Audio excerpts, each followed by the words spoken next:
الإنسان من علق اقرأ وربك الأكرم الذي علم بالقلم علم الإنسان ما لم يعلم. وقال النبي صلى الله عليه وسلم خيركم من تعلم القرآن وعلم. ہمارے بیچ موجود فضیلت الشیخ عبداللہ سلفی حفظہ اللہ امام و خطیب اس مسجد کے و دیگر دور دراز سے آئے ہوئے علماء کرام، اس مدرسہ اور مسجد کے سیکریٹری، ہمارے بیچ جماعت اور جمعیت کے ذمہ داران، فضیلت الشیخ عبدالبصیر حفظہ اللہ، بڑے بھائی کوثر عالم، تسلیم صاحب، اور مہمان خصوصی میں انجینئر نام اللہ، اور دائیں بائیں بیٹھے ہمارے عزیز بچے اور بچیاں، اللہ کا شکر اور تہہ دل سے آپ کا کہ آپ بچوں کے اس میرے پروگرام میں آپ اپنی مصروفیات چھوڑ کر ان کی ہمت افزائی کے لیے آپ یہاں تشریف لائے.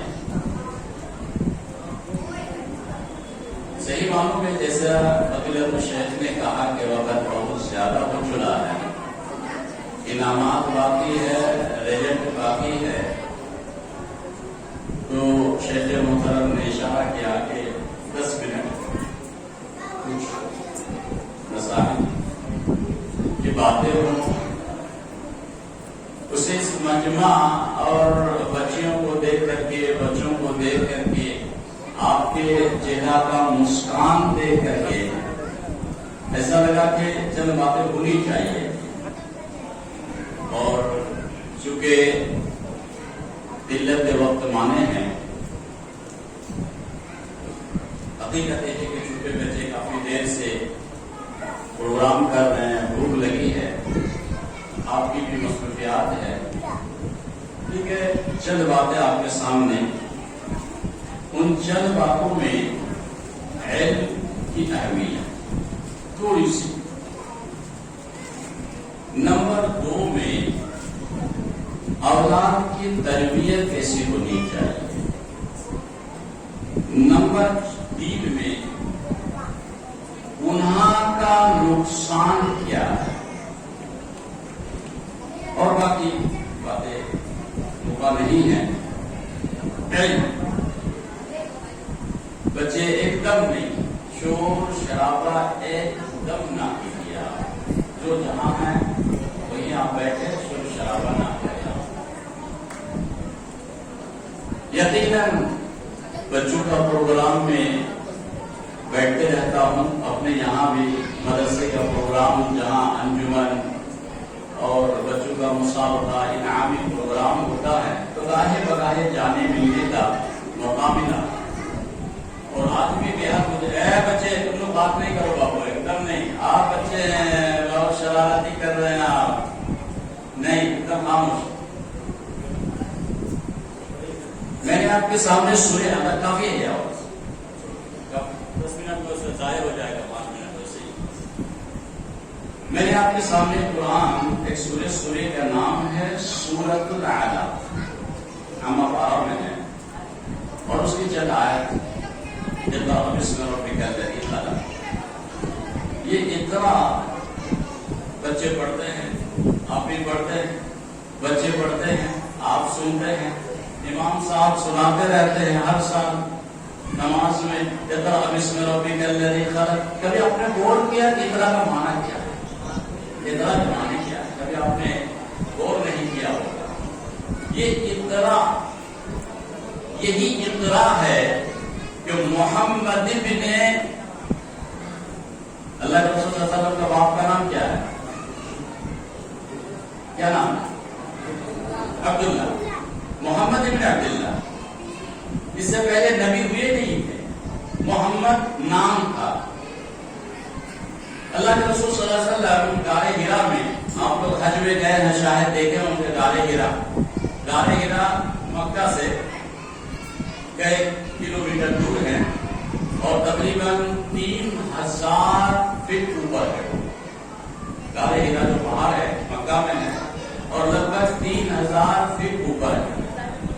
اللہ کے رسول صلی اللہ علیہ وسلم نبی ہونے سے پہلے اس غار میں جاتے اور اس وقت کی جو عبادت تھی بیٹھ کے کرتے 2 دن 4 دن 5 دن ہفتہ. پھر جب کھانا پینا ختم ہو جاتا تو آپ صلی اللہ علیہ وسلم پھر گھر آتے پھر وہاں چلے جاتے. جب آپ صلی اللہ علیہ وسلم کی عمر 40 سال کی ہوئی تو عین موقع پر حضرت جبریل تشریف لائے اس پہاڑ پہ. اور اس پہاڑ کا نام جیسے میں نے آپ نے کہا غار حرا. اصل پہاڑ کا نام ہے حرا اور غار پہاڑ کے اوپر جو گڑھا بنا ہوا ہے نیچے نمایاں تو اس کو غار کہتے ہیں اور پہاڑ کا نام ہے حرا. مکہ سے کئی کلومیٹر دور ہے. تو اللہ کے رسول چڑھتے تھے بیٹھے. جبریل امین آئے اور آپ نے کہا اقرا. یہ پہلی وحی ہے اقرا. تو نبی صلی اللہ علیہ وسلم نے کہا کہ جی میں پڑھنا نہیں جانتا. اقرا کے معنی پڑھو. اقرا کے معنی پڑھو. یاد کر لیجیے آپ لوگ اقرا پڑھو.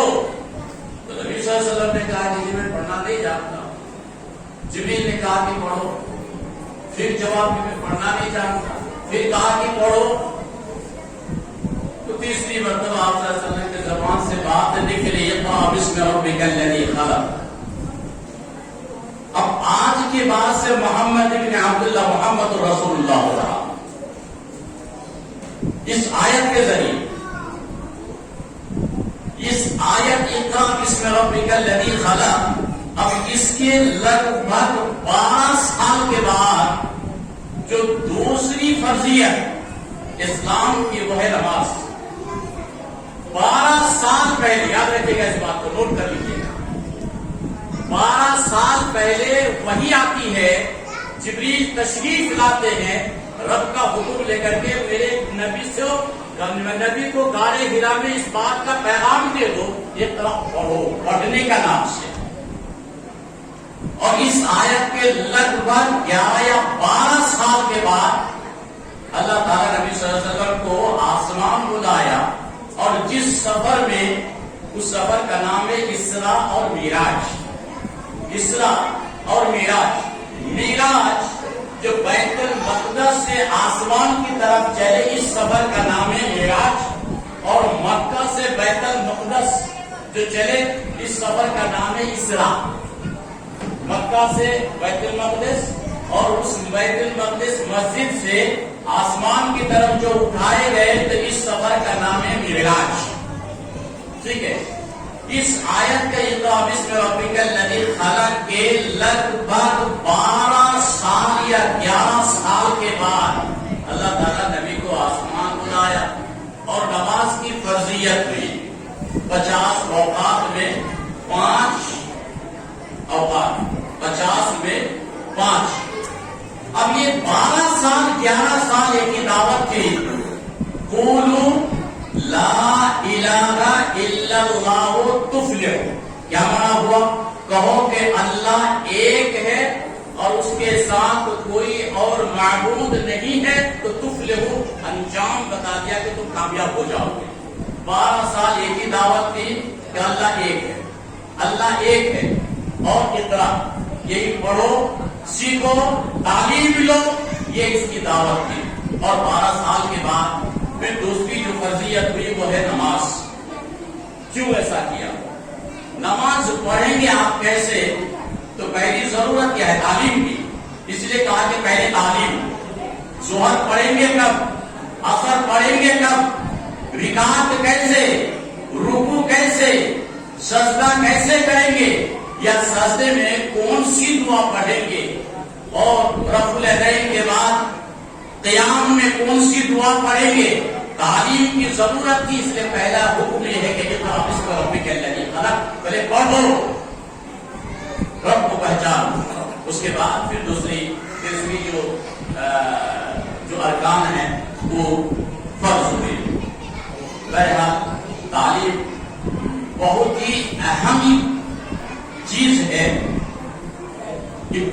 امپورٹنٹ ہے، تعلیم اتنی امپورٹنٹ ہے کہ اللہ تعالیٰ قرآن کریم میں فرمایا کل، اللہ کہہ رہا ہے کل حل، کل کے معنی اللہ کہہ رہا ہے کہ نبی آپ کہہ دیجئے، حل کیا، جو جانتا ہے، قل هل يستوي الذين والذين لا يعلمون، قل هل يستوي الذين يعلمون والذين لا يعلمون، اللہ کہہ رہا ہے کہ نبی آپ لوگوں سے کہہ دیجئے کہ جو لوگ جانتے ہیں، پڑھا لکھا ہے، اور جو لوگ پڑھا لکھا نہیں ہے، کیا یہ دونوں برابر ہیں؟ برابر نہیں ہے۔ ابھی آپ کے بچے آپ کے سامنے قرآن پڑھ کے سنائیں، آپ نہیں سنا سکتے، تو آپ اور یہ دونوں برابر نہیں ہیں، اور یہ برابر نہیں ہے، یہ تو اللہ تعالیٰ قرآن میں کہا گیا قل هل يستوي الذين يعلمون والذين لا يعلمون، جاننے والے اور نہیں جاننے والے کیا برابر ہے؟ نہیں، کبھی بھی برابر نہیں ہے۔ تو علم کی بہت اہمیت ہے، بغیر علم کے نہ بندہ اللہ کو پہچان سکتا ہے، نہ عبادت کر سکتا ہے، پڑھے لکھے نہیں ہے تو نہ بندہ اپنے ماں باپ کے حقوق ادا کر سکتا ہے۔ اس لیے پڑھا لکھا ہونا بہت ہی ضروری ہے۔ سمجھیے اہمیت کو کہ جس اسلام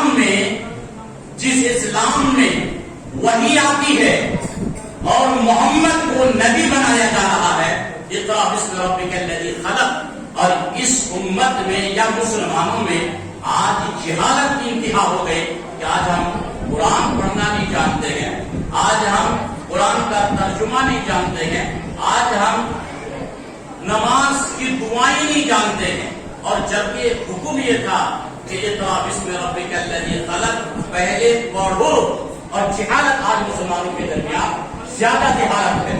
بہت سے لوگ پڑھنا نہیں جانتے ہیں، لکھنا نہیں جانتے ہیں، وضو کا طریقہ نہیں جانتے ہیں، وضو کے بعد کی دعائیں نہیں جانتے ہیں۔ بہرحال تعلیم بہت ہی ضروری اور اہم ہے، اسی لیے آپ بھی اس وقت سیکھنا چاہیں تو سیکھ سکتے ہیں۔ عزیز بچے، آپ جو تعلیم لے رہے ہیں، آپ کے لیے میں یہ کہوں گا کہ محنت سے آپ ضرور پڑھا کریں، کیونکہ آج بہت سے بچے مدرسے میں پڑھتے ہیں، سال 2 سال 3 سال، اور مدرسے سے فارغ بھی ہو جاتے ہیں، اور فراغت کے بعد ان کی تعلیم اچھی نہ ہونے کی وجہ سے پھر وہی 4000 اور 5000 کی نوکری کے لیے کسی مسجد کا امام ہونے جاتے ہیں یا مکتب میں پڑھاتے ہیں۔ نہیں، پڑھائی محنت ضروری ہے تاکہ آپ کی بنیادی تعلیم بھی بہتر ہو اور اچھی تعلیم ہو۔ ضروری ہے پڑھنے میں حصہ لڑکی بھی لے سکتی ہے اور لڑکا بھی لے سکتا ہے۔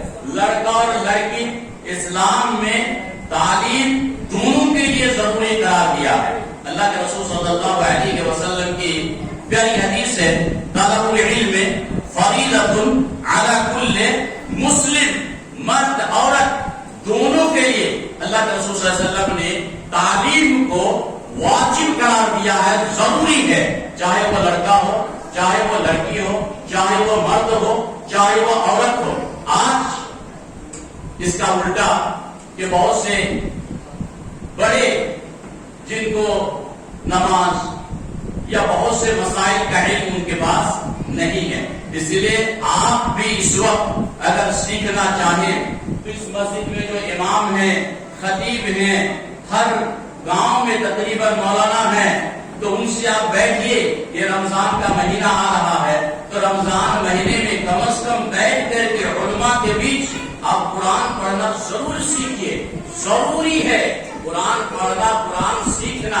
دنیا کی کتابیں اگر اور پڑھنے کا، سیکھنے کا آپ کے پاس وقت نہیں ہے، لیکن ضروری سمجھ کر کے قرآن ضرور پڑھیے، سیکھیے۔ قرآن پڑھنے اور سیکھنے سے جو فضیلت ہے، حدیث بخاری کی ہے، اللہ کے رسول صلی اللہ علیہ وسلم نے فرمایا خیرکم من تعلم القرآن وعلم۔ اب بہتر کون ہے؟ اللہ کے رسول نے فرمایا کہ تم میں سے وہ شخص بہتر ہے جو قرآن سیکھتا ہے اور قرآن سکھاتا ہے۔ قرآن پڑھنے والا اور قرآن پڑھانے والا، یعنی یہ مولانا جو قرآن پڑھاتے ہیں اور یہ بچے جو قرآن پڑھتے ہیں، اس دونوں کے بارے میں اللہ کے رسول صلی اللہ علیہ وسلم نے فرمایا کہ قرآن پڑھنے اور پڑھانے والے، سیکھنے اور سکھانے والے، یہ خیرکم، تم میں بہتر ہے، تم میں افضل ہے جو قرآن پڑھتا اور سیکھتا ہے۔ تو قرآن کی تعلیم آپ کے بچے جو ابھی تقاریر کر رہے تھے اور مختلف پروگرام میں حصہ لیے، اور لاسٹ میں ایک بچے اور بچیاں کا جو دیکھا میں، بہت مجھے خوشی ہوئی، بہت مجھے اچھا لگا۔ دعا ہے کہ اللہ تعالیٰ ان بچوں کو کامیاب عطا فرمائے، کامیابی دے، اور ان کے ماں باپ جو آپ بچوں کو پڑھاتے ہیں، یقیناً آپ سے اگر سوال پوچھو کہ جس کے بچے بائیں طرف آپ دائیں طرف، تو آپ کو کتنی خوشی مل رہی ہے آج؟ بولیے سچ میں، آپ اپنے سینے میں ہاتھ دے کے کہیے کہ آج آپ کے بچے کسی اسٹیج پہ کھڑے ہو کر اگر یہ سورہ بھی آپ کے سامنے پڑھا تو آپ کو کتنی خوشی ہوئی؟ پہلے بولیے کتنی خوشی ہوئی۔ اور یہی بچے اگر آپ کی تربیت رہی تو یہ بچے قیامت کے دن آپ کے لیے نجات کا ذریعہ۔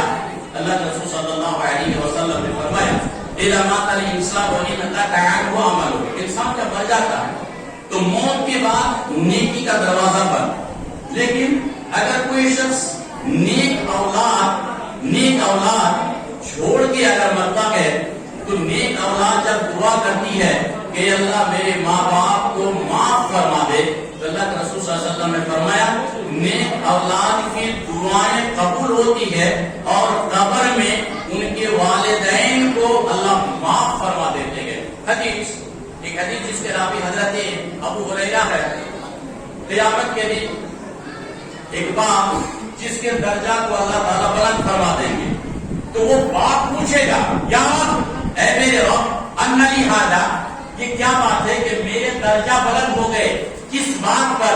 تو اللہ کے رسول صلی اللہ علیہ وسلم نے کہا، جو اللہ تعالیٰ فرمائیں گے کہ دنیا میں تمہاری اولاد تمہارے لیے دعا کر رہی ہے، اس دعا کے برکات سے تمہارے درجات کو یہاں بلند کر دیے گئے۔ تو نیک اولاد چھوڑ کے ضرور مریے گا تاکہ آپ کے اور ہمارے موت کے بعد نیک اولاد ماں باپ کے لیے مغفرت کی دعا کرے۔ میرے بھائیو، آج بس آخری باتیں ہیں، شاید آپ تب تک تیار کریں انشاءاللہ، بس دو چار منٹ اور۔ اللہ کے رسول صلی اللہ علیہ وسلم، اللہ کے رسول صلی اللہ علیہ وسلم نے کہا مروا اولادکم بالصلاۃ وهم ابناء 7 سنین، وهم ابناء 7 سنین۔ یہ ماں باپ کی ذمہ داری، ماں باپ کی ذمہ داری ہے۔ بچہ جب بڑا ہو جائے تو آپ اس کو تربیت نہیں دے سکتے، وہ نماز نہیں پڑھیں گے، گناہ باپ پر ہوگا، یہ نوٹ کر لیجیے اس بات کو۔ اگر اولاد بے نمازی ہے تو گناہ باپ کو ہوتا ہے، اس لیے اللہ کے رسول صلی اللہ علیہ وسلم نے جو حکم دیا ہے مروا اولادکم بالصلاۃ، اولاد کو چاہے بیٹا ہو چاہے بیٹی ہو جب 7 سال کا ہو، یہ دیکھیں یہ 7 سال کا، وہ 7 سال کا، اگر ان کو ان کے ماں باپ نماز کا حکم نہیں دے رہے ہیں تو ماں باپ گنہگار ہیں، رسول کا حکم کی نافرمانی کر رہے ہیں۔ بچہ جب 7 سال کا ہو تو ماں باپ کی ذمہ داری ہے کہ اس کو نماز کا حکم دے۔ کیسے حکم دے؟ جب باپ وضو بنائے تو بیٹا کو قریب کر لے کہ بیٹا وضو بناتے ہیں، اور یقینی بات ہے کہ جب 2 دن 4 دن آپ کو آپ کے اولاد بیٹا چھوٹا 7 سال کا دیکھے گا نماز پڑھتے تو وہ بیٹا بھی ضرور آپ کے ساتھ سجدہ کرے گا۔ تجربہ ہے مجھے، میری 1.5 سال کی بیٹی میں جب نماز کے لیے جاتا ہوں، میں گود میں اٹھا کے لے کے جاتا ہوں، اس مسجد میں کھڑے ہو کر رب کی قسم کہ میری 1.5 سال کی بیٹی میرے ساتھ سجدہ کر رہی ہے۔ یہ باپ اور ماں کی یہ تربیت ہے۔ اور آج مسلمانوں کی جو اکثریت ہے وہ خود باپ بے نمازی ہے، ماں بے نمازی ہے۔ اللہ کے رسول صلی اللہ علیہ وسلم نے فرمایا کل مولود یولد علی الفطرہ، کل مولود یولد، کیا ہے کل مولود یولد علی الفطرہ الا ابواہ یحودانہ او ینصرانہ او یمجسانہ، کہہ رہے ہیں کہ بچہ جب پیدا ہوتا ہے تو فطرت اسلام پہ ہی ہوتا ہے، مسلمان ہو کے ہوتا ہے، لیکن اس کے ماں باپ یا تو اس کو یہودی بناتا ہے یا تو مجوسی بناتا ہے یا تو اس کو نصارا بناتا ہے. کیوں؟ آج جب بچہ تھوڑا سا بڑا ہوتا ہے تو باپ کو جیسے دیکھا اولاد بھی ویسے ہی کرتی ہے. باپ گالی دے تو اولاد گالی سیکھ رہی ہے. اگر باپ نمازی ہے تو اولاد بھی نمازی ہے. یہ اس بات کا تجربہ ہے مجھے، میں کہہ رہا ہوں. میری اولاد الحمدللہ، بیٹا بیٹی جو بھی ہے سب کے سب نمازی الحمدللہ، اور میں بھی نمازی الحمدللہ، اللہ قبول فرمائے. میری اہلیہ بھی نمازی ہے، میرے بچے بھی نمازی ہیں. اسی لیے اگر آپ کے بچے بھی نمازی ہیں، سنیے، حدیث بخاری کی ہے، حدیث بخاری کی ہے. اللہ کے رسول صلی اللہ علیہ وسلم نے فرمایا، ایک تو قرآن کی آیت ہے، یا ایھا الذین آمنوا قوا انفسکم واہلیکم نارا. یہاں چلیے، یہ جو بچہ میرے سامنے ہے اس کا باپ ہے یہاں کوئی ہے؟ اس کے آپ کے ابو کون؟ کہاں؟ آپ ہیں؟ آپ سیٹھی صاحب ہیں؟ ٹھیک، بہت اچھا. معاف کیجیے گا، برا نہیں مانیے گا. آپ کا بیٹا کو اگر کوئی مارے تو آپ کیا کریں گے؟ کیا کریں گے؟ بولیے، اس کو بولنا ہوگا. صحیح مانے گا، اس کو مانیں گے آپ؟ نہیں. آپ کا بیٹا کو کوئی مارے تو مانیں گے آپ؟ نہیں مانیں گے آپ شرم سے نہیں بولے، معاف کیجیے گا، آپ مانیں گے، جھگڑا کریں گے، یقینی بات. ٹھیک. آپ کا بیٹا اگر گٹھا میں گر جائے تو کیا کریں گے آپ؟ دوڑ کے جا کے اٹھائیں گے. اگر آگ میں جلنے لگے تو آپ کیا کریں گے؟ بچا لیں گے. ٹھیک. یہ دنیا کے بارے میں آپ کا اتنا درد ہے. اسی اولاد کے بارے میں اب رب کا قرآن سنیے. یقین ہے قرآن پر؟ سب کو یقین ہے؟ سب کو یقین ہے؟ اگر دنیا کی آگ سے بچانا چاہتے ہیں کہ میری اولاد کو میں جان جی لے کر کے میں آگ سے جلنے نہیں دوں گا، تو یہی آگ میں آپ کی اولاد جلے گی. رب نے کہا سورہ تحریم آیت نمبر 6، یا ایھا الذین آمنوا اتقوا اللہ یا ایھا الذین آمنوا قوا انفسکم واہلیکم نارا. ذمہ داری ہے. اگر باپ ہے، ماں ہے، تو ماں اور باپ کو اللہ نے ذمہ داری دی ہے. اے گھر کے ذمہ دار، تم اپنی اولاد کو، گھر کی فیملی کو جہنم کی آگ سے بچا دو. اگر بے نمازی ہے تو جہنم جائے گی. کیا آپ اور چاہیں گے ماں باپ ہو کر کے کہ میری اولاد جہنم میں جائے؟ چاہیں گے؟ کوئی نہیں چاہیں گے. کوئی بھی ماں باپ نہیں چاہے گا. تو ٹھیک ہے، مرنے کے بعد بے نمازی اولاد جہنم جائے گی. رب نے یہی کہا. تو آپ اگر چاہتے ہیں ماں باپ کی اولاد کو میں جہنم کی آگ سے بچا لوں، تو پھر نمازی آپ پڑھیے، نماز پڑھیے، اولاد کو نمازی بنائیے. بس. دوسری حدیث صحیح بخاری کی ہے. اللہ کے رسول صلی اللہ علیہ وسلم نے فرمایا کہ قیامت کے دن جو کل کا پروگرام میں بولا، قیامت کے دن ہر انسان سے 5 سوال. ترمذی کی حدیث میں نے کل بولا، آج میں نہیں بول رہا ہوں. صحیح بخاری کی حدیث ہے کہ گھر کے ذمہ دار کو گھر کے متعلق بھی سوال ہوگا. حدیث بخاری کی ہے. حدیث بخاری کے میں پڑھ رہا ہوں، ترجمہ بھی کر رہا ہوں. علماء کی موجودگی میں دائیں علماء بائیں علماء. اللہ کے رسول نے فرمایا، بچیاں بہت آواز کرتی ہیں آپ لوگ، ٹھیک ہے، شور شرابہ نہ کیجیے آپ لوگ، نہیں تو انعام نہیں ملے گا، یا پھر ہلہ مت کیجیے. ٹھیک ہے. حدیث بخاری کی. اللہ کے رسول صلی اللہ علیہ وسلم نے فرمایا، قیامت کے دن جہاں انسان کو پوچھا جائے گا تمہاری زندگی، جوانی، مال کہاں سے کمایا، کہاں خرچ کیا، عمل کتنا کیا، وہی اس کی ایک ذمہ داری کے مطابق سوال ہوگا. کلکم راعٍ. دیکھیں حدیث پڑھ رہا ہوں، بولنے میں کوئی پتہ نہیں ہے، بس صرف آپ کو مان لینا. کلکم راعٍ وکلکم مسئول عن رعیتہ. گھر کے گارجین کو گھر کے بارے میں پوچھا جائے گا کہ تمہاری اولاد نماز پڑھی تھی یا نہیں، نماز کا حکم تم اپنے اولاد کو دیا تھا یا نہیں. یہ قیامت کے دن پوچھا جائے گا. آپ کیا جواب دیں گے؟ تو اولاد کو نماز کا حکم دینا ضروری ہے. سورہ تحریم کی آیت نمبر 6 کہ اپنے اہل کو، اپنے فیملی کو جہنم کی آگ سے بچاؤ، ایک حکم. نمبر 2، اپنے اولاد کو 7 سال ہو تو نماز کا حکم دو، اور جب 10 سال کا بیٹا ہو جائے، کتنا وہ 10 سال پہنچ گیا نماز نہ پڑھے تو ان کی ماں باپ کے لیے اللہ کے رسول صلی اللہ علیہ وسلم نے حکم دیا کہ 10 سال کا ہو اور نماز نہیں پڑھے تو اب اسے مارو، اب اسے مارو۔ ویسے تھے باپ ایسا کر رہے ہیں، 7 سال میں نماز کا حکم دیا نہیں دیے، آپ رسول کے حکم کی خلاف ورزی کر رہے ہیں، آپ گنہگار ہیں، گنہگار ہیں آپ۔ 10 سال میں اولاد نماز نہ پڑھے، مارنے کا حکم ہے، نہیں مار رہے، آپ گنہگار ہیں، اور قیامت کے دن آپ کو جواب دینا ہوگا۔ بہرحال یہ اولاد کی تربیت کے تعلق سے ہے، علم کی اہمیت کے تعلق سے تقریباً بات ہو چکی ہے۔ اب آخری ایک دو آخر میں چونکہ ابھی انعام ہے اور بالکل تیار ہے، میں اب انعام اور بچوں کے بیچ میں حائل ہونا نہیں چاہتا ہوں، چونکہ بڑے اچھے پروگرام چل رہے ہیں اور بچوں کو بھوک بھی لگی ہے۔ گناہ کا نقصان کیا؟ سن لیجیے، ایک دو بات ہے تو بہت۔ گناہ کا نقصان، گناہ بندہ جب گناہ کرتا ہے، نماز نہیں پڑھنا گناہ، جھوٹ بولنا گناہ، غیبت کرنا گناہ، دھوکہ دینا گناہ، یہ سب گناہ آپ جانتے ہیں۔ بندہ جب گناہ کرتا ہے، ایک گناہ مثال کے طور پر گالی دے دیا، گالی دینا گناہ ہے، اب اسی ایک گالی کے بدلے میں نقصان کیا ہوا؟ حدیث اللہ کے رسول صلی اللہ علیہ وسلم نے فرمایا ان المؤمن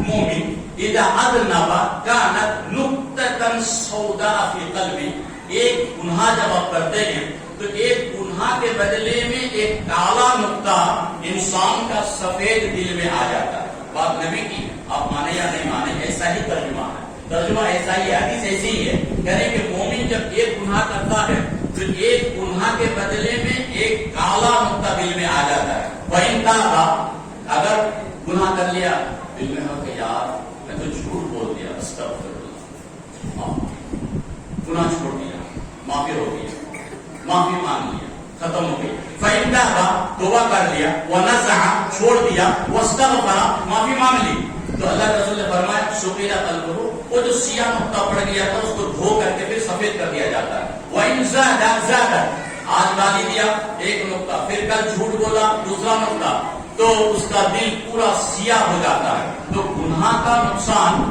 کہ بندہ کا سفید دل سیاہ کالا ہو جاتا ہے، نمبر 1۔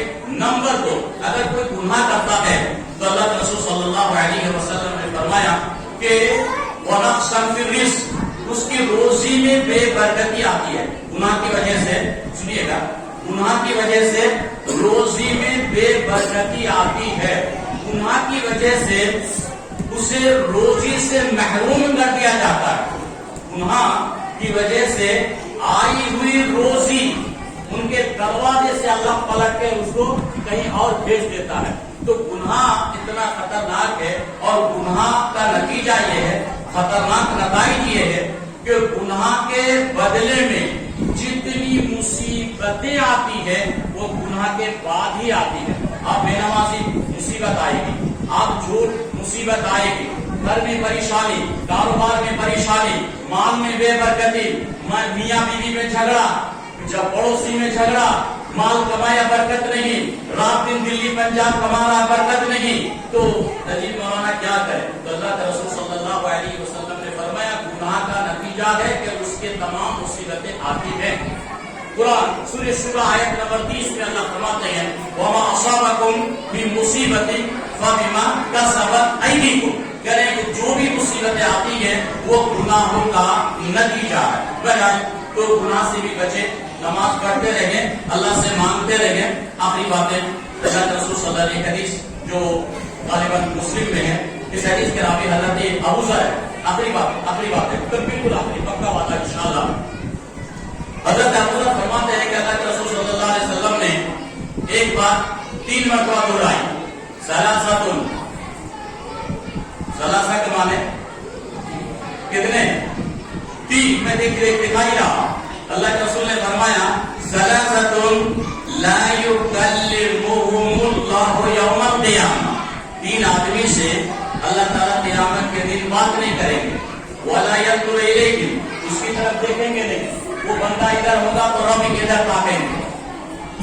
3 آدمی سے قیامت کے دن اللہ بات نہیں کریں گے، اس کی طرف نہیں دیکھیں گے، ان کو گناہوں سے پاک نہیں کریں گے، اور اس کے لیے عذاب علیم دردناک عذاب ہوگا. یہ ایک مرتبہ آپ نے کہا, پھر دوسری مرتبہ کہا, پھر تیسری مرتبہ کہا. تو راوی حضرت ابوذر نے کہا کہ یا رسول اللہ, ہلاک ہوگو, برباد ہوگو, جس سے اللہ بات نہیں کریں گے قیامت کے دن. من ہوں یا رسول اللہ, وہ تین آدمی کون ہیں؟